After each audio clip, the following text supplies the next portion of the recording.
नमस्कार साथियों, मेरा नाम है मनीष भारती और आप देख रहे हैं संस्कृति आईएएस यूट्यूब चैनल। यूपीएससी में अर्थव्यवस्था एक महत्वपूर्ण और निर्णायक विषय माना जाता है। इसीलिए सफलता के लिए उचित मार्गदर्शन का मिलना बेहद आवश्यक हो जाता है। दोस्तों, आज हमारे साथ एक ऐसे फैकल्टी जुड़े हैं जिन्होंने इकोनॉमी जैसे जटिल विषय को भी सरलता और सहजता से पढ़ाते हुए रुचिकर बना दिया है। मैं स्वागत करना चाहूंगा इकोनॉमी के दिग्गज फैकल्टी श्री ए.के. अरुण सर का। सर, आपका हमारे कार्यक्रम में बहुत बहुत स्वागत है। धन्यवाद मनीष जी। दोस्तों, आज आपके द्वारा ही पूछे गए प्रश्नों को हम सर के समक्ष रखेंगे, उसी विषय पर चर्चा करेंगे और मैं उम्मीद भी करता हूं कि आप इससे लाभान्वित भी होंगे। सर, जैसा कि अब बहुत कम दिन बच गया है, इस बार का जो प्रीलिम्स एग्जामिनेशन है, तो पढ़ाई तो हो चुकी है, लेकिन अब मूल समस्या जो छात्रों का हमारे पास प्रश्न आ रहा था आपके लिए, उसमें यह था कि अब जब हम रिवीजन करने जा रहे हैं तो ऐसा लग रहा है, जो एग्जाम फोबिया होता है कि डर सब कुछ भूल रहा है, हाथ से फिसल रहा है। तो इस डर को कैसे दूर करें, कैसे कॉन्फिडेंस बना के रखें? देखिए मनीष जी, ऐसा है कि ये समस्या, ये डर लगभग मान के चलिए कि हर साल विद्यार्थियों के मन में आता रहता है। और सभी समस्याओं का समाधान, जैसा कहते हैं कि एक जैसा नहीं होता, तो इस समस्या का समाधान करने के लिए मेरे विचार से सबसे पहली बात तो है कि धैर्य बनाए रखें और थोड़ा अपने आप को सेल्फ मोटिवेटेड रखें। क्योंकि चाहे इकोनॉमी हो या कोई और विषय, स्टूडेंट को लगता है कि मेरा ये सब्जेक्ट मैंने रिवीजन तो कर लिया है, लेकिन अभी इसमें और कुछ करना बाकी है, और क्वेश्चंस कैसे सॉल्व कर सके। तो सबसे पहले तो अपना आत्मविश्वास बनाए रखने के लिए कुछ मेडिटेशन या कोई मोटिवेशन, जो भी किसी को ठीक लगता है, वो सेल्फ मोटिवेटेड रहें। और रही बात क्वेश्चंस की, चूँकि सब्जेक्ट पर मैं आऊँगा, तो इकोनॉमी एक थोड़ा सा जटिल विषय तो है, लेकिन उस जटिल विषय को सरल करने के लिए आपको अधिक से अधिक क्वेश्चंस प्रैक्टिस करने चाहिए। सबसे पहले मेरा मानना है कि विद्यार्थियों को कॉन्सेप्ट अपने क्लियर रखने चाहिए, ताकि एक अपना जब भी वो क्वेश्चंस करें तो उनका मोटिवेशन हाई रहे, कॉन्फिडेंस बना रहे। तो वही एक रणनीति होनी चाहिए, जिससे कि आप कह सकते हैं कि प्रीलिम्स की तैयारी अच्छे से हो सके। यूपीएससी के अगर एग्जाम को देखें और प्रीलिम्स पे गौर करें, तो प्रीवियस ईयर को जब भी हम देखते हैं तो इकोनॉमी से 15 से 20 प्रश्न हर बार लगभग पूछा ही जाता है। तो हम कह सकते हैं कि यह एक निर्णायक विषय हो जाता है, महत्वपूर्ण खंड हो जाता है। तो क्या यह जरूरी हो गया है कि अब इकोनॉमी पर जो कुछ दिन बचे हुए हैं उस पर थोड़ा सा ज्यादा समय दे दें, उस पर ज्यादा फोकस करें? देखिए, मेरा मानना है कि प्रत्येक विषय महत्वपूर्ण है। तो मैं ये तो नहीं कहूँगा कि केवल इकोनॉमी पर ही ज़्यादा आपको समय देना चाहिए। सबसे पहली बात है कि स्टूडेंट को ये देखना चाहिए कि मेरा कौन सा विषय कमज़ोर है।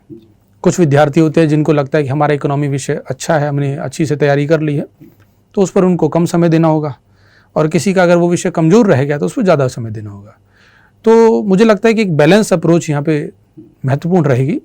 हाँ, अगर किसी का इकोनॉमी विषय कमज़ोर है तो उसको ज़रूर अधिक समय देने की आवश्यकता है। बिल्कुल। यूँ तो इकोनॉमी सब्जेक्ट का विस्तार ही अपने आप में बहुत अधिक हो जाता है, लेकिन इसके साथ जो है एक दो और सेगमेंट जुड़ जाता है। जैसे कि हर साल इसमें इकोनॉमी सर्वे आ जाता है, बजट आ जाता है, तो इसका विस्तार और अधिक हो जाता है। तो फिर उसको कैसे हैंडल करें, इकोनॉमी सर्वे बजट को कैसे पढ़ें? देखिए, हम क्लास में भी इकोनॉमिक सर्वे और बजट को लेकर के ही क्लास लेते हैं। और हमारा मानना है कि जब भी आप किसी कॉन्सेप्ट को पढ़ें तो उस कॉन्सेप्ट को पढ़ने के साथ साथ अगर आप इकोनॉमिक सर्वे, बजट, उसमें जितनी भी बातें उस विषय से रिलेटेड या उस टॉपिक से रिलेटेड हैं, उनको साथ साथ पूरा करें। लोग क्या करते हैं कि सामान्यतः पहले नोट्स पढ़ लेते हैं, फिर इकोनॉमिक सर्वे अलग से पढ़ते हैं और फिर बजट अलग से पढ़ते हैं। उससे दो नुकसान होते हैं। पहला तो ये कि उनको टाइम मैनेजमेंट नहीं कर पाते हैं, बहुत टाइम उससे लगता है, बहुत टाइम लग जाएगा उसको रिवीजन करने में। दूसरा, उससे एक इंटरलिंकिंग की जो अप्रोच बननी चाहिए, जो टॉपिक के साथ जो अपडेट आना चाहिए, वो नहीं आ पाता है। तो मेरा मानना है कि जैसे एक एग्जाम्पल लेते हैं, मान लीजिए सपोज बैंकिंग से रिलेटेड कुछ इकोनॉमिक सर्वे में दिया हुआ है। अब आपको क्या करना चाहिए कि आपने नोट से बैंकिंग पढ़ा, तो बैंकिंग पढ़ने के दौरान ही इकोनॉमिक सर्वे में अगर कुछ बैंकिंग का अपडेशन आया तो उसको साथ साथ अपडेट कर लें। अगर बजट में सरकार ने कुछ घोषणाएं करी हैं तो उनको साथ साथ लिंक कर लें। अदरवाइज अगर होगा क्या, आप अगर सेपरेट करेंगे तो टाइम भी लगेगा और आपको शायद उतना आउटपुट नहीं मिल पाएगा। और मैं तो यहाँ पर एक कदम और आगे बढ़ाना चाहूँगा कि जब आप बैंकिंग के नोट्स पढ़ रहे हैं, नोट्स के साथ आपने इकोनॉमिक सर्वे पढ़ा, सर्वे के साथ साथ अगर आपको लगा कि ज़रूरत है तो बजट पढ़ा, फिर ब्रेक दे करके बजाय कुछ अगला टॉपिक रिवाइज करने की, उसकी तैयारी करने के, आपको बैंकिंग के कुछ 5-10 क्वेश्चंस कर लेने चाहिए, सो दैट आपको कॉन्फिडेंस हो जाए कि मैंने इकोनॉमिक सर्वे पढ़ लिया है, मैंने बजट पढ़ लिया है और उसमें से सारा उस टॉपिक को कवर कर लिया। इकोनॉमी में योजनाएं काफी आती है। अगर हर दूसरे दिन पे देखें तो एक नई नई योजनाएं आ जाती है। इसमें यह पहचानना यूपीएससी एस्पिरेंट के लिए काफी मुश्किल हो जाता है कि कौन सा यूपीएससी के पॉइंट ऑफ व्यू से महत्वपूर्ण हो जाएगा और फिर उसे समराइज कैसे करें, उसकी तैयारी कैसे करें। देखिए, ये हम हमेशा कहते हैं कि आपको सोशल जितनी स्कीम है, जो वेलफेयर स्कीम्स होती हैं, उनको पढ़ना होता है। और सामान्यतः स्कीम्स का जो टॉपिक है उनको क्लासेस में उतना कवर नहीं किया जाता। तो मेरा मानना है कि स्कीम्स को आपको सिनॉप्सिस के तौर पर पढ़ना चाहिए। जब आप सोशल वेलफेयर स्कीम जो गवर्नमेंट की तरफ से जारी की जा रही हैं उनको तैयार करेंगे तो 2012 में इसमें से 8 क्वेश्चंस आए थे। और 8 क्वेश्चन, जैसा कि आपने कहा कि प्रत्येक एक प्रश्न महत्वपूर्ण है, तो 8 प्रश्न तो फिर तो बहुत ज़्यादा इंपॉर्टेंट रोल प्ले करते हैं। तो विद्यार्थी को करना चाहिए कि पहले एक योजनाओं का कलेक्शन करे। सबसे पहले वो एक लिस्ट बनाए कि मुझे कौन कौन सी योजनाएं पढ़नी। उसके बाद वो उन योजनाओं का एक सिनॉप्सिस तैयार करे, एक फॉर्मेट हो जिस फॉर्मेट पर योजनाओं का सिनॉप्सिस बना सके और उस फॉर्मेट के आधार पर उसको रिवीजन करना चाहिए।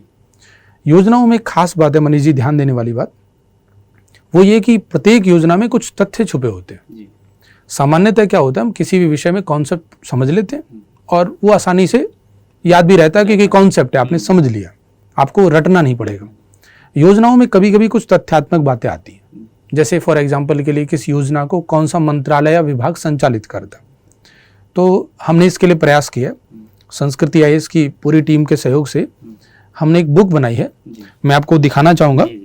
ये एक बुक है, इस बुक में हमने एक सिनॉप्सिस बनाया और इसमें सभी सरकार की योजनाएं, इंटरनेशनल ऑर्गेनाइजेशन, महत्वपूर्ण सूचकांक और महत्वपूर्ण रिपोर्ट्स, ये हमने यूज की हैं। और इन रिपोर्ट्स को हमने एक फॉर्मेट दे दिया, एक सिनॉप्सिस फॉर्मेट दे दिया, जिसे एक मैं कहना चाहूँगा माइंड मैप। यानी अगर आप एक पेज पढ़ते हैं तो आपका एक योजना या एक रिपोर्ट कंप्लीट हो जाती है।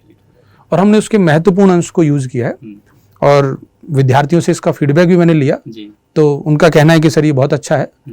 हमने एक तो खास बात क्या की है कि स्टूडेंट को अब अलग से लिस्ट नहीं बनानी कि मैं कौन सी योजनाएं पढूं, तो वो उसका काम खत्म हो गया। पहले मेरा मानना था कि विद्यार्थियों के सिनॉप्सिस खुद बनाने चाहिए। मैंने उनसे कहा कि आप बनाइए, उन्होंने मुझसे पूछा सर कहाँ से बनाने, मैंने सोर्स बताया, लेकिन फाइनली देखा कि उनका कहना था सर समय बहुत लगता है। ये एक बहुत इंपॉर्टेंट स्टेटमेंट रहता था, सर अगर आप कुछ इसमें कर पाते तो मैं उनसे कहता था भी बनाना तो आपको पड़ेगा ये, लेकिन उनका यही कहना था सर समय बहुत लगता है। तो विद्यार्थियों की समस्याओं को देखते हुए हमने प्रयास किया और इसमें करीब 127 पेज में लगभग 80 से अधिक योजनाएं कवर की गई है, जो भी इम्पोर्टेंट गवर्नमेंट की स्कीम है। ये बहुत अच्छा काम किया सर आपने कि विद्यार्थियों का जो बोझ था वो भी आपने अपने कंधों पर ले लिया है। देखिए, मैं ये तो नहीं कहूँगा बोझ था, लेकिन मेरा मानना है कि एक टीचर का काम है मार्गदर्शन करना, और जहाँ तक सहयोग हो सके वो किया जाए। और संस्कृति आईएएस का हमेशा ये प्रयास रहा है कि विद्यार्थियों को प्रीलिम्स पास करने के लिए, जो कि पहली स्टेज है एग्जाम की, उसमें जितना सहयोग हो सके हम करें। अब आगे का काम उनका है कि वो इसको एक सिस्टमेटिक ढंग से पढ़ते रहे।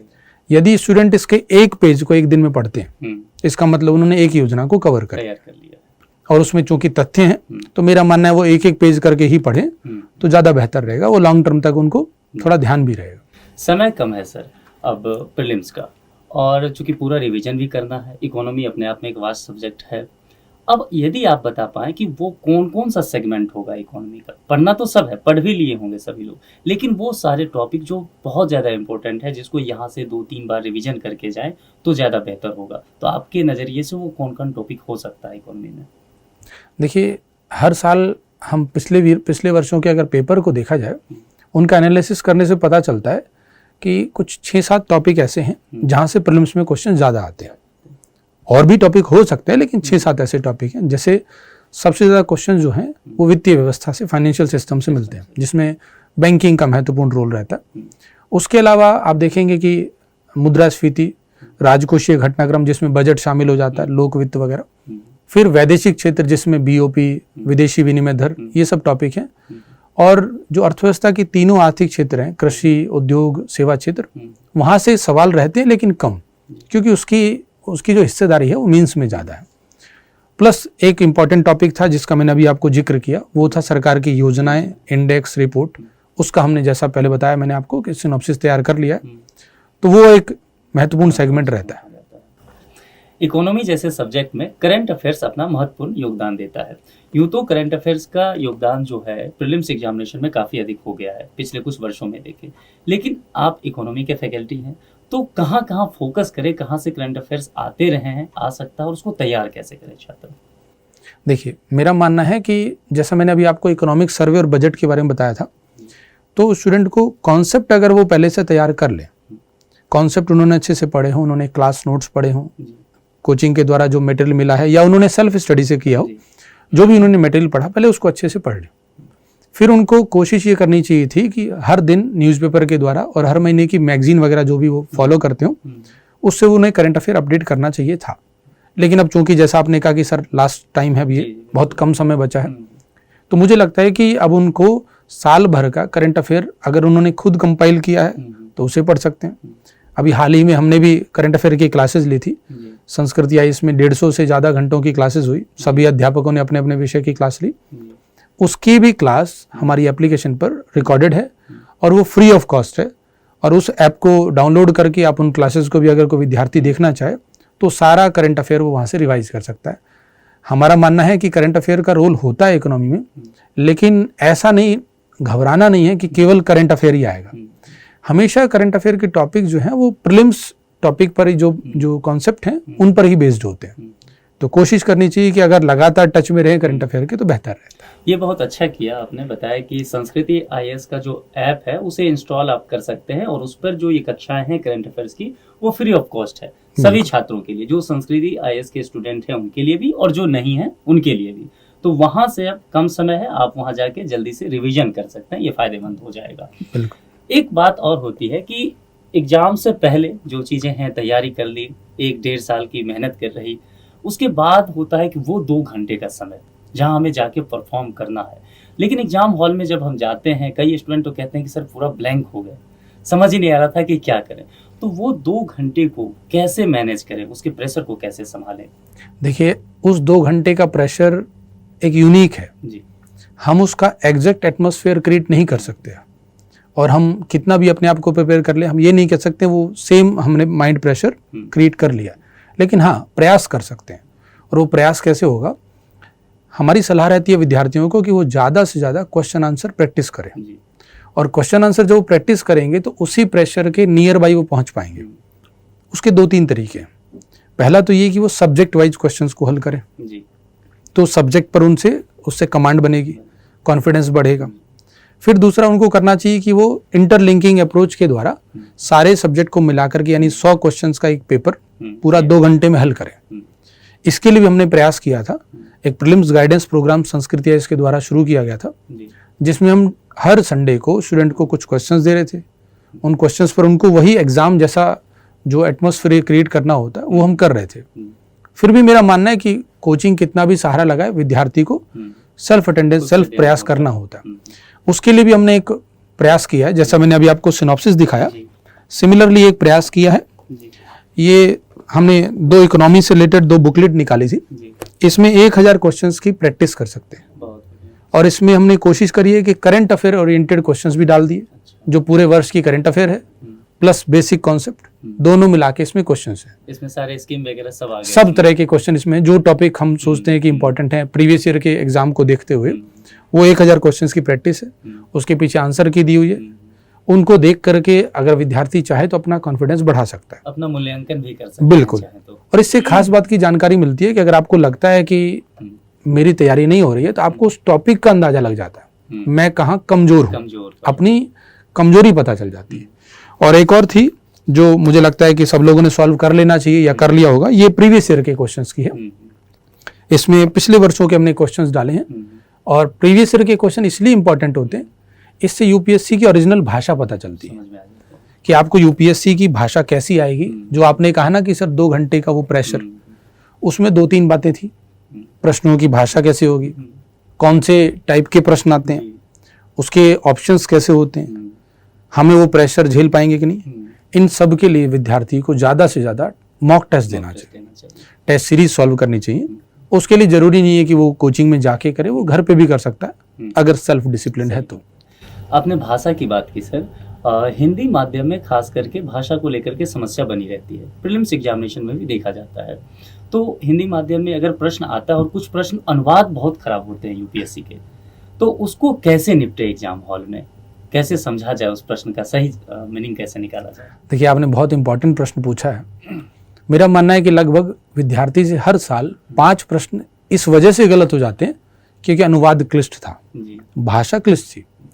अब हम यूपीएससी के प्रश्नों के अनुवाद को तो चेंज कर नहीं सकते, तो उसकी आलोचना करने से ज़्यादा अच्छा है कि हम समाधान ढूंढें। और समाधान ये है कि हमें एक बेसिक इंग्लिश की समझ होनी चाहिए। सामान्यतः जितने भी टेक्निकल सब्जेक्ट हैं, जैसे इकोनॉमी, ज्योग्राफी, एनवायरनमेंट, इकोलॉजी या साइंस और पॉलिटी में भी इवन इंग्लिश के टर्म्स यूज़ होते हैं, क्लास में हम लोग यूज़ करते हैं और विद्यार्थी को सुनते सुनते धीरे धीरे उन टर्म्स की हैबिट हो जाती है। तो मेरा ये एक प्रयास रहता है और हमारी सलाह भी रहती है विद्यार्थी को कि वो इंग्लिश टर्म्स को देखे एग्जाम में। क्वेश्चंस अगर उसको कभी भी कोई प्रश्न लगता है कि कठिन था या मुझे समझ ही नहीं आया, तो इमीडिएटली उसको इंग्लिश में एक बार रीड कर लेना चाहिए। जैसे ही वो इंग्लिश में रीड करता है तो उसको समझ में आ जाएगा कि ये प्रश्न मैंने पढ़ा हुआ है नहीं, ये टॉपिक पढ़ा है नहीं, ये टॉपिक मुझे आता है नहीं। और जो 1-2 टर्म क्लिष्ट होते हैं उसको इंग्लिश टर्म मिलेगा तो इंग्लिश टर्म्स में उसे आसानी लगेगी। इन आखिरी दिनों में छात्र जो है सर, अब चूंकि 20-22 दिन का समय बच गया है, जी। तो यहाँ से रूटीन कैसा अपना बने, लाइफ स्टाइल की लेकर के मैं बात कर रहा हूँ, ताकि एग्जाम दिन तक उनको, चूंकि सवेरे 9 बजे एग्जाम होगा और यहाँ पर जो स्टूडेंट होते हैं अधिकांशतः वो निशाचर प्रवृत्ति के हो जाते हैं तो वो कैसे अभी से मैनेज कर ले ताकि उस दिन दिक्कत ना हो? देखिए, ये बहुत सब्जेक्टिव क्वेश्चन आपने पूछ लिया है। मेरा मानना है कि मैं सबकी रणनीति तो तय नहीं कर सकता, दिनचर्या तय करने का अधिकार हमारा नहीं है। हाँ, इतना सलाह जरूर दूंगा कि आखिरी के जो 7 दिन होंगे उनमें वो निशाचर प्रवृत्ति को थोड़ा सा त्याग दें, क्योंकि कभी कभी ऐसा देखा जाता है, ये स्टूडेंट्स का ही अनुभव है कि रात को लेट तक पढ़ने से सुबह उनको लगता है कि हमारी नींद पूरी नहीं हुई और कभी कभी एग्जाम में उनको वो लेजीनेस सी आने लगती है। तो मेरी सलाह रहेगी कि वो जो प्रवृत्ति है थोड़ा सा उसको नॉर्मल रूटीन पे लाएं, जो भी सुबह 6-7 बजे जगने का समय होता है उस पर आएँ और रात को 10-11 बजे तक अगर सो जाएं। रही बात कौन सा विषय कितने घंटे पढ़ा जाए या इकोनॉमी कितने घंटे पढ़े, इसका कोई एक यूनिक आंसर नहीं है। हर विद्यार्थी को देखना है कि मेरी कमजोरी क्या है, मुझे कौन सा सब्जेक्ट पढ़ना चाहिए और उसी दिशा में अगर वो प्रयास करे तो ज़्यादा बेहतर रहेगा। छात्रों ने जितने प्रश्न किए, हमने आपसे तमाम प्रश्न पूछे, आपने बहुत बेबाकी से जवाब भी दिया। अंत में आप अपने तरफ से प्रीलिम्स एग्जामिनेशन के लिए कुछ सुझाव देना चाहें, कुछ संदेश देना चाहें तो जरूर दें। देखिए, मेरा विद्यार्थियों को यही संदेश रहेगा कि धैर्य बनाए रखें, अपने ऊपर विश्वास रखें और हमेशा आपको ऐसा लगेगा कि मैंने पढ़ लिया, मुझे लग रहा है मैं भूल गया हूँ। ये सबके साथ हो सकता है, ये एक साइकोलॉजिकल ह्यूमन साइकोलॉजी है, सबको ऐसा लगता है। इसलिए आप यूनिक नहीं हैं, आप अपने आप में भरोसा रखें अपने पर और जो आपने तैयारी अब तक की है उसी तैयारी को, उसी कॉन्सेप्ट को रिवाइज करते रहें। और अपने कॉन्फिडेंस को बढ़ाने का एक ही तरीका होता है, वो है अधिक से अधिक अभ्यास। अगर आप अभ्यास कर रहे हैं तो मुझे लगता है आपका कॉन्फिडेंस और बढ़ेगा। जितना भी आपने करंट अफेयर पढ़ना था, जो भी बेसिक पढ़ना था, वो लगभग मैं मान के चलता हूँ आपने पढ़ लिया होगा। 2-4-5 दिन आप और कुछ नया पढ़ सकते हैं। उसके बाद आखिरी के दिनों में मेरी सलाह रहेगी कि आप पुराने कॉन्सेप्ट, पुराना जो आपने कॉन्सेप्ट पढ़े हुए हैं, जो कंटेंट पढ़ा हुआ है, उसी को रिवाइज करें, उसी पर टिके रहें और अपने आप को सेल्फ मोटिवेटेड रखें, हंसते रहें, मुस्कुराते रहें, स्वस्थ रहें। यही मेरी आखिरी सलाह रहेगी और इन्हीं शुभकामनाओं के साथ मनीष जी, आपका बहुत बहुत धन्यवाद। आपने अपने व्यस्त कार्यक्रम में से बहुत कीमती समय सर निकाला, इसके लिए आपका बहुत बहुत शुक्रिया। बहुत डिमांड आ भी रहा था आपका लगातार हमारे पास कि सर कब आएंगे, और मैं कहना चाहूँगा कि कहते हैं ना कि अंत भला तो सब भला, तो इंतजार का जो फल मीठा होता है, तो सर जो है आखिरी संदेश में सब चीज़ गागर में सागर समेट करके आपको दे चुके हैं। मैं उम्मीद करता हूं कि सर से हमारे जितनी भी बातचीत हुई है, सर के जो भी संदेश हैं, वह आपके पठन पाठन को समृद्ध करने में सहायक सिद्ध होगा। हम जल्द ही किसी दूसरे मेहमान के साथ आपसे जुड़ेंगे। देखते रहिए संस्कृति IAS YouTube channel. Thank you.